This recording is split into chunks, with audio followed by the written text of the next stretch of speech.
السلام عليكم ورحمة الله وبركاته على كل متابعينا ومتابعين قناة همة الأبان. هنبدأ يومنا النهاردة بالصلاة على الرسول. اللهم صل وسلم وبارك عليك يا حبيبي يا رسول الله.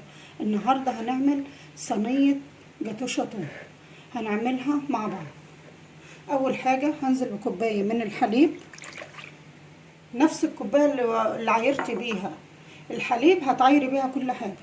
كوباية كبيرة من الزيت، هتنزلي برضو بكوباية من السكر البودرة او السكر العادي، وهنزل بكوباية من الكاكاو الخام، وتقلبيهم كويس مع بعض.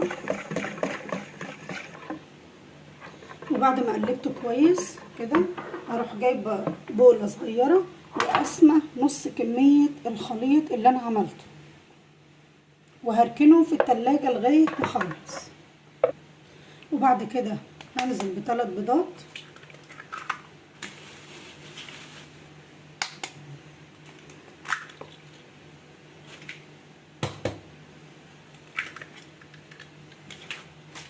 وهنزل بكيسين من الفانيليا،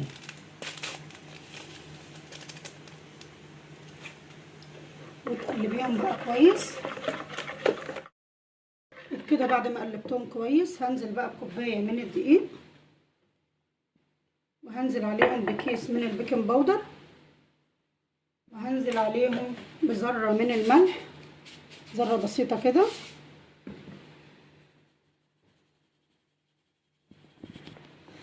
وبعد كده قلبي الخليط كله بقى مع بعضه. وكده بعد ما تقلبت كويس وجابت القوام ده، هتجيبي صينيه وتدهنيها سمنه وتحطي عليها رشه دقيق، وتنزلي بالخليط كله كده في قلب الصينيه. الصينيه دي مقاس 26. بعد كده تديها خطتين كده عشان تخرج الهواء اللي فيها، وادخلها الفرن في الرف اللي في النص على درجه حراره 100. وكده بعد ما طلعت من الفرن تختبريها بخله اهي، طلعت نضيفه معاكي كده، يبقى كده خلاص. تسيبيها بقى تبرد. تعالى نعمل الطبقه التانية مع بعض. هنعمل كده الطبقه التانية. هنزل بكوبايه من الماء الساقعه، وهنزل بنص كوبايه من الكريم شانتيه، هحط 3 معالق كبار منهم، واحط معلقه من السكر البودره، عشان ده كريم شانتيه اللي هي الخام. اضربهم كويس وارجع لكم تاني.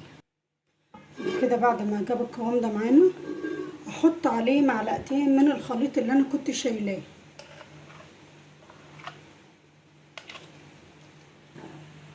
وكده تقلبيه بقى الخليط ده كويس، هيقلب معاكي زي موس الشوكولاته بالظبط.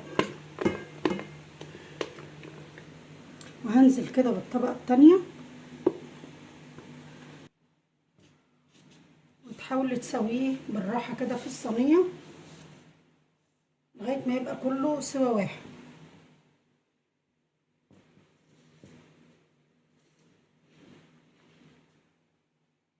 وكده هحطها في التلاجة تسقع حوالي ساعة.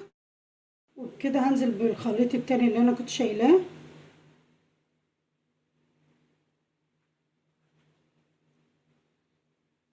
صوص الشوكولاتة، هحاول افرده كويس. وبكده بعد ما حطيتها احطه في التلاجة تاني وارجع. وبكده بعد ما طلعناها نقطعها بقى مع بعض.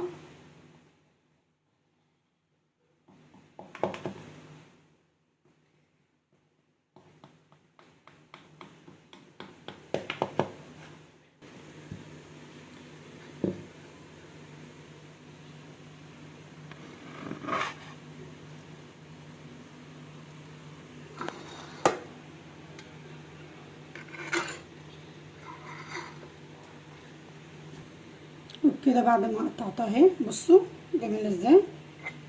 بصوا